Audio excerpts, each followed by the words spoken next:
All right, guys, can we start? Am I audible to all of you? Can you just message me? Is the voice is loud and clear? Guys, okay. So, guys, we have done with the first chapter.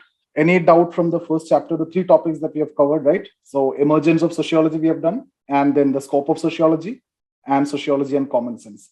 So, guys, in this session, what I'll be doing is I'll be starting with the second chapter. So, you will see the first topic, that is sociology as science. Okay. And then when we proceed further in the second chapter, we'll discuss about positivism, and then we'll discuss about non-positivism, and then we'll discuss about major theoretical strands in sociology, and then objectivity and value neutrality. So these are five topics that we are going to cover. No, don't worry.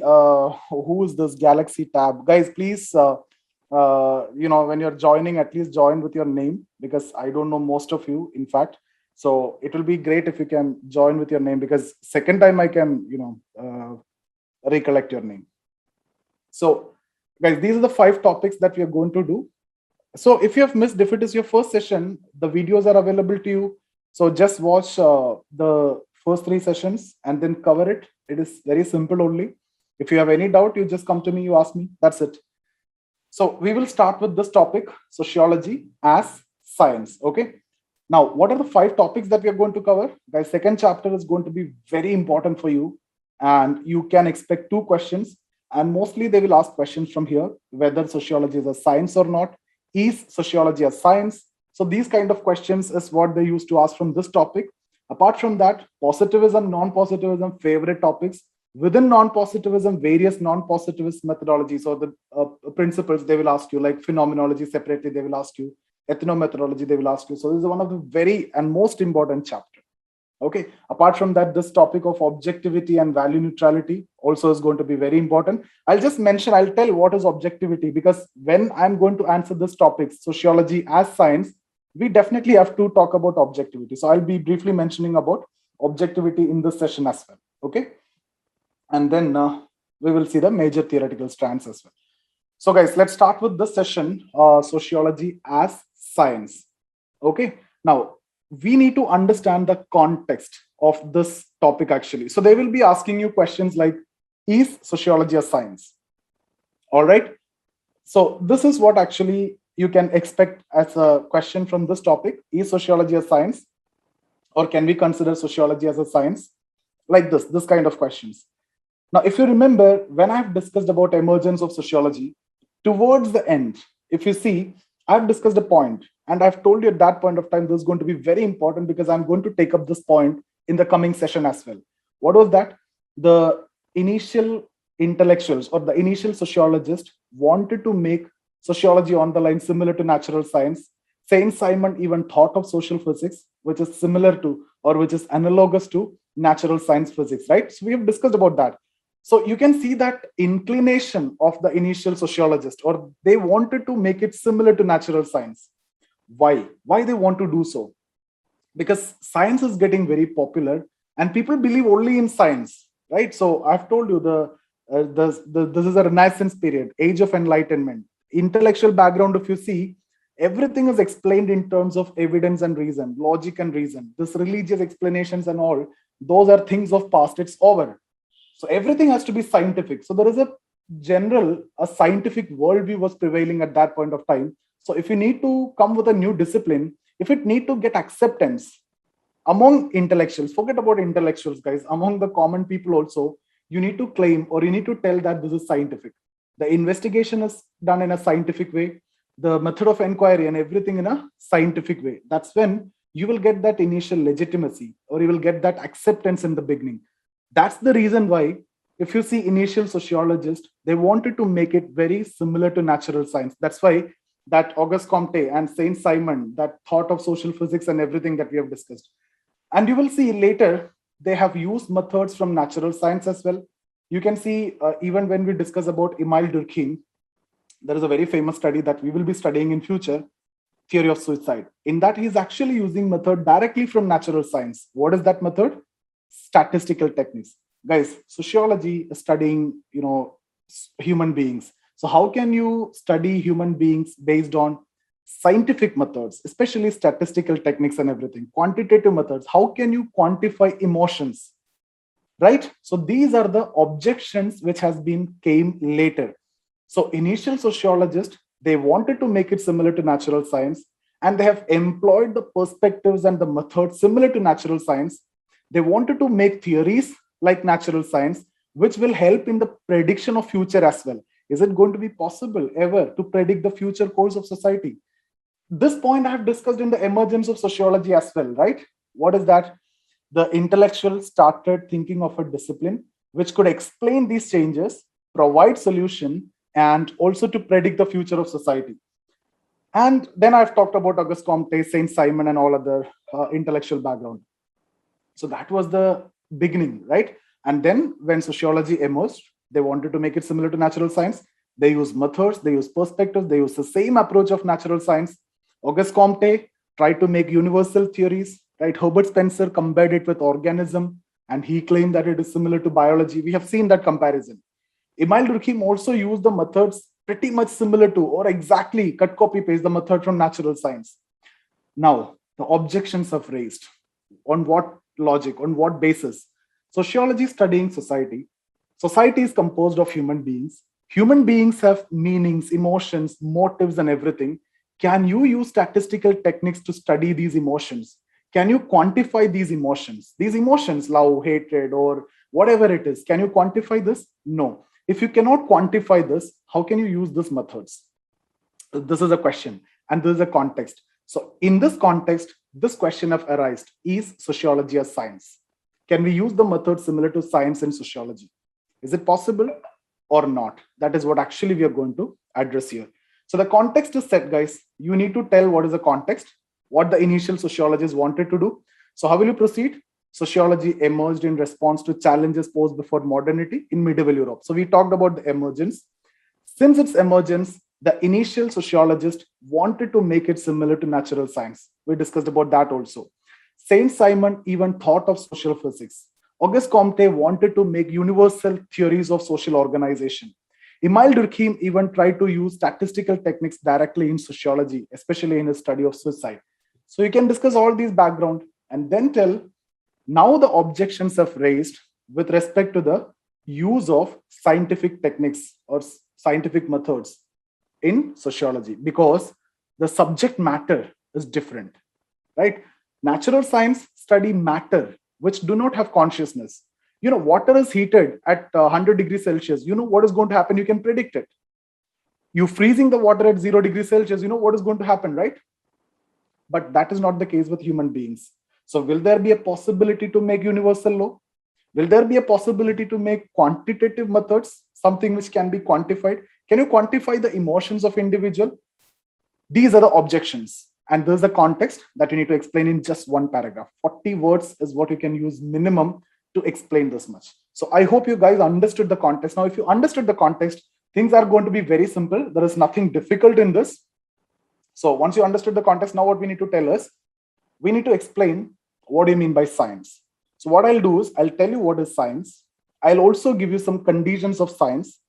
And then we will also discuss, can we consider sociology as science on the basis of that conditions? That means the arguments in favor for sociology being science. And then I will also discuss the arguments against for sociology being science. And then we will make a conclusion. And that conclusion is going to be beautiful. We'll take a very good stand. That I'll tell towards the end. Okay. So let me tell you what is science.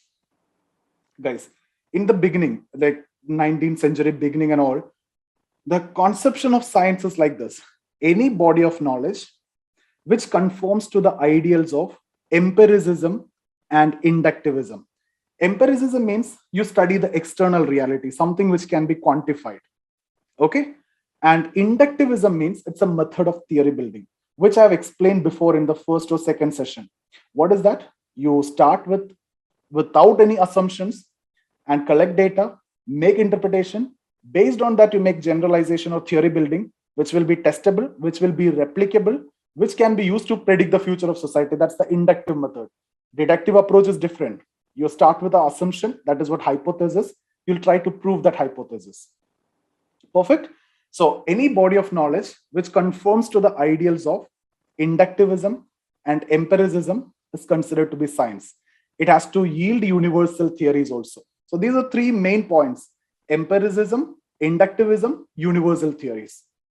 This is what you consider as science. Okay, but later the conception or the understanding of sciences underwent a change. And this is what more important for us. Because if you see the first understanding of science, the definition that we have discussed, empiricism, inductivism, universal theory, we cannot consider sociology as science. Why? Because we are not only studying the empirical reality. There are internal aspects which are not empirical in nature. These are hidden things, right? The meanings and emotions, these are not at all empirical.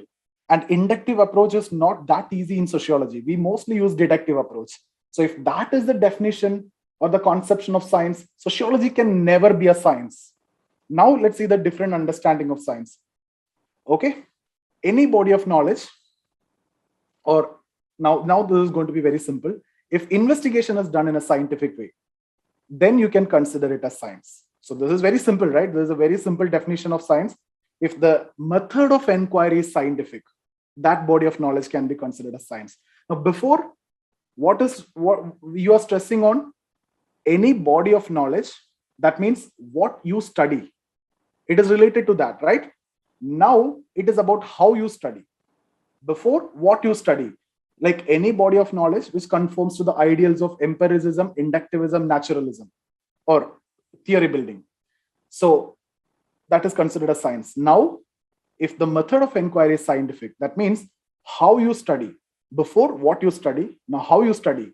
The method of inquiry is scientific, then you can consider it as science. If this is the case, then we can argue. We have a point to argue now. If that the other one, we don't have anything to argue. We have to give away. We have nothing to do with that. Now we have a point to argue, right?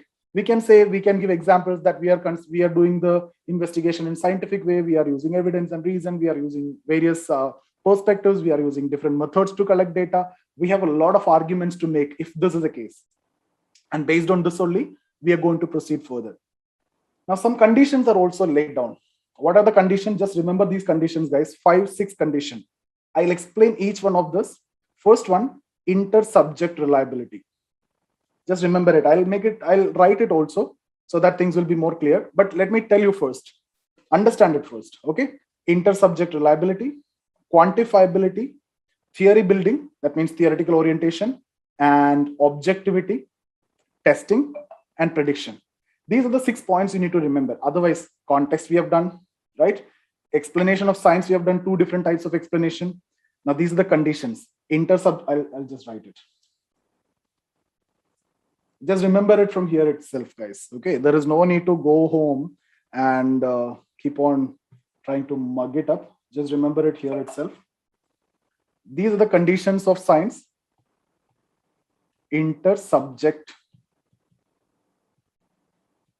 reliability. 2, quantifiability. 3, objectivity.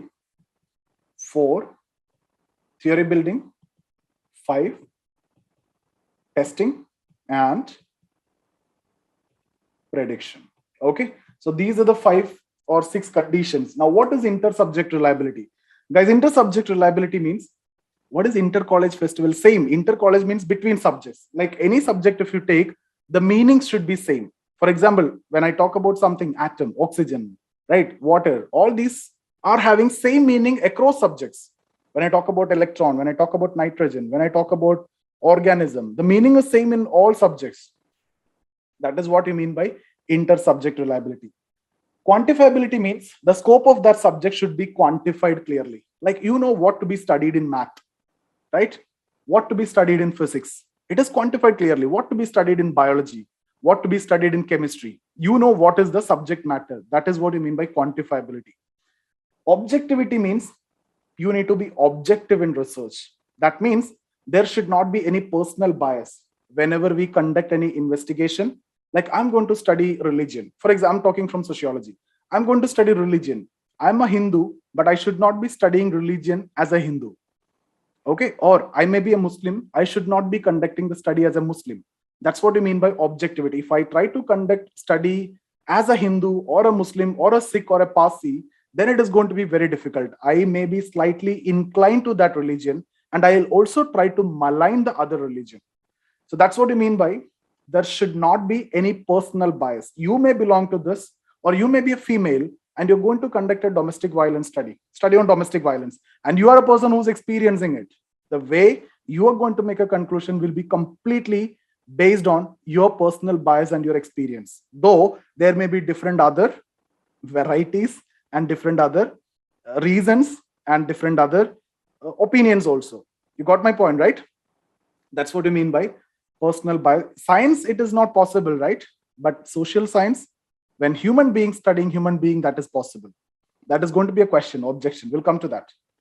So I hope that is clear. Theory means you have to make theory which has to be universally applicable. Testing means the theory which is made, it must be testable. It should be capable of predicting the future as well.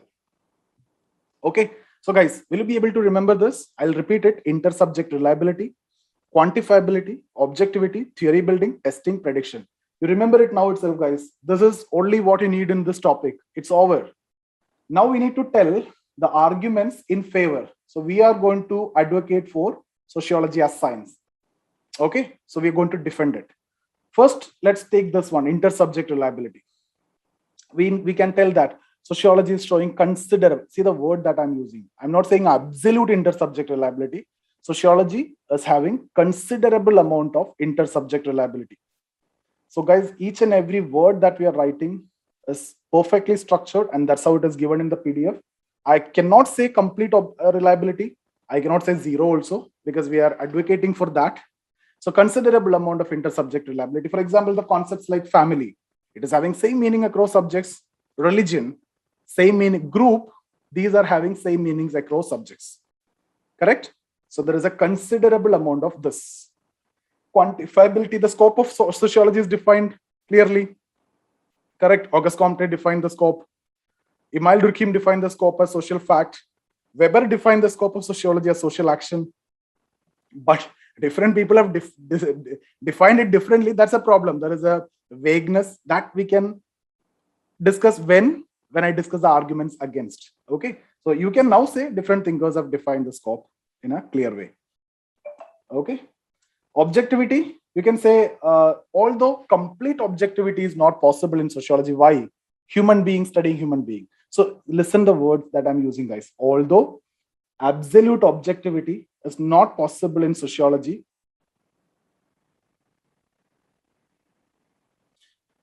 guys, you don't want to make any notes beyond the PDF that is given to you. Maybe lecture notes when I'm taking the class, you can do that. Otherwise, no need. Okay. So what I'm saying is absolute objectivity is what I was talking about. Yeah.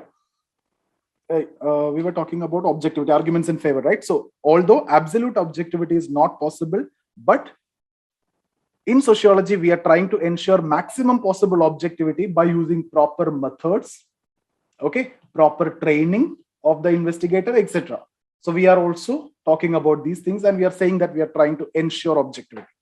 Now, with respect to this, you can write a lot of examples, a lot of theories are there in sociology. Marx theory of mode of production, historical materialism, class struggle, alienation, Durkheim theory of suicide, Durkheim theory of religion, Durkheim theory of division of labor, social facts, Weber theory of Protestant ethic and spirit of capitalism, Parsons theory of social action, Mead theory of self, and Merton's theory of deviance. Guys, that you will not face any problem. Testing, entire society is a testing ground for sociologists, you can write. Okay, so we have done with all these arguments in favor. So we have advocated very well. Now the other side. We don't want to talk too much against sociology being science, because obviously we want to say it is close to science. Okay, so objectivity we can actually question, because there is no absolute objectivity in sociology, which is actually desirable in science, which is not possible in sociology. Theory, you can again criticize. The theories which are made in sociology is not universally applicable. Testing, it is very difficult to test in sociology, because if you see science, you can do testing in the lab, right? Chemistry or physics or whatever it is, you can do that in lab. But that's not the case. How to test marriage, right? And functions and dysfunctions of religion. Can you create a right to test the dysfunctions of religion? No, right? Similarly, marriage, can you keep on marrying to test the functioning of marriage? No, right? So theory, testing, prediction, these all can be questioned again. Then Now we need a conclusion. So guys, what is going to be our conclusion? The conclusion is based on the second understanding of science that I've discussed. If the method of inquiry is scientific, it can be science. So here we are going to say sociology is a science. Why? Because the method of inquiry is scientific. Now listen very carefully. This is the language that you need to use. Sociology is a science, but not similar to natural science. Okay, so natural science like physics, chemistry, biology, those are different than sociology. But sociology is a science because method of inquiry is scientific. Now you can quote Weber. According to Weber, this is something which you should be mentioning in your answer. According to Weber, the difference is in the subject matter. What is the difference? In natural science and social science, subject matter is different. In sociology, we study human beings who have consciousness. Okay. On the other hand, natural science, you study matter, which do not have consciousness. When they don't have consciousness, it is very easy to predict. It is very easy to establish cause and effect relationship. It is very easy to ensure objectivity. I told you before, water, you heat at 100 degrees Celsius, what is going to happen? You know, even before you do that. You freeze at 0 degrees Celsius, you know what is going to happen even before you do that. You can predict it because they will act like that only. They don't have consciousness. There will not be any change. But that's not the case with sociology. Human beings have emotions, consciousness, and the same human being will behave differently in the same situation. Okay, so it is impossible to establish the cause and effect relation objectively. But we will try to ensure maximum possible objectivity. So what is your conclusion, guys? Sociology is a science, but not similar to natural science. It's a science in itself because the method of inquiry is scientific and it is a social science. According to Weber, you can quote that and tell that the difference is in the subject matter. Sociology study human beings who have consciousness. Therefore, the behavior cannot be established easily in terms of cause and effect relationship objectively. Whereas natural science study matter which do not have consciousness. Therefore, you can establish the cause and effect objectively. That's the difference. You can also quote one more thinker, Karl Popper. According to him, science is not a body of knowledge. It's a method of inquiry. This is what I've discussed in the beginning, right? First understanding of science is based on body of knowledge, what you study, empiricism, naturalism, or inductivism, etc. Later, I've told you how to study. If the method of inquiry is scientific, then it is science. Karl Popper also says the same. So I hope you understood this, guys. I'll repeat if you want, or let's go to the PDF and we can discuss from the PDF. Any doubts, guys? Any doubts if you have? You can just unmute and talk if you want. You can unmute yourself and talk, guys, in case if you have any doubt.